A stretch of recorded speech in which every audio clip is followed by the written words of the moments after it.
శ్రీరాముడు పేరు మాత్రమే కాదు, అది ఒక ప్రయాణం. అతన్ని దేవుని చేసింది శక్తి కాదు, గుణాలు. ఈ రోజుల్లో మనిషికి డబ్బు ఉంది, స్టేటస్ ఉంది, కానీ శాంతి లేదు, విలువలు లేవు.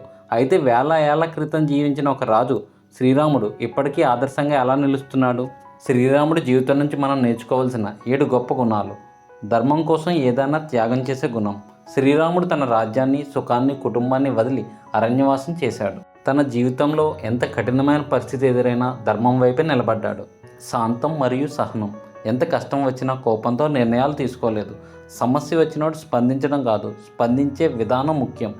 మాట నిలబెట్టుకోవడం. తన తండ్రి మాట కోసం తన జీవితాన్నే మార్చుకున్నాడు. నీ మాట విలువే నీ వ్యక్తిత్వం. సంబంధాలకు విలువ ఇవ్వడం. తల్లిదండ్రులు, భార్యగా సీతమ్మ, అన్నగా లక్ష్మణుడు, స్నేహితుడిగా హనుమంతుడు.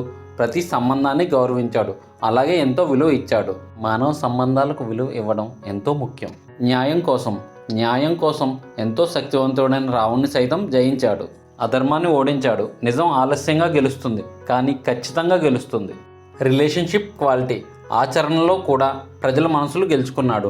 లీడర్ అంటే ఆజ్ఞలు వేయడం కాదు, నమ్మకం కలిగించడం. సాధారణ జీవితం, గొప్ప ఆలోచనలు. రాజు అయినా సాధారణంగా జీవించాడు. నీ ఆలోచనలు పెద్దవైతే జీవితం గొప్పగా మారుతుంది. శ్రీరాముడు దేవుడు కాబట్టి గొప్పవాడు కాదు, గొప్ప గుణాలు ఉన్నందుకే దేవుడు అయ్యాడు. మీకు శ్రీరాముల్లో బాగా నచ్చే గుణం ఏంటో ఖచ్చితంగా కమెంట్ చేయండి. మీ విలువైన సమయాన్ని కేటాయించినందుకు ధన్యవాదాలు. మరెన్నో మంచి వీడియోస్ కోసం లైక్ చేయండి, షేర్ చేయండి, తప్పకుండా సబ్స్క్రైబ్ చేయండి.